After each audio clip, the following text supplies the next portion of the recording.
ما صاحبکم بمجنون، اور اے لوگو یہ تمہارے صاحب ہرگز دیوانے نہیں ہیں۔ قرآن نے 11 مقامات پر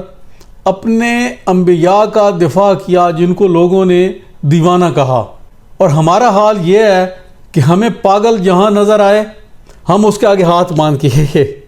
حضور آپ بہت پہنچے ہوئے ہیں، پاگل ہونے کی دیر ہے، اور ہماری عقیدتیں امڑ آتی ہیں اس کے لیے، ہوتا وہ پاگل خانے کے لائق ہے اور ہم اس کے آگے سجدہ ریز ہیں، یہ بڑا پہنچا ہوا ہے۔ اور جڑا جٹاں دا پاگل ہوئے وہ تو پاگل خانے سٹ آنے، جڑا پیران دے گھر دا پاگل ہوئے وہ پہنچا ہے بزرگ۔ سبحان اللہ، کیا معیار ہے۔ قرآن گواہی دے رہا ہے اپنے حبیب کی کہ یہ دیوانے نہیں ہیں، اور ہم دیوانہ ڈھونڈ کے اس کی جا کے بیعت کرتے ہیں، اور جس کو اپنا ہوش نہیں ہے وہ تمہارا کیا رہنما ہوگا۔ پھر ایک اور جگہ فرمایا کہ اس کی حرکتیں کیا ہوتی ہیں، سورہ الصافات آیت نمبر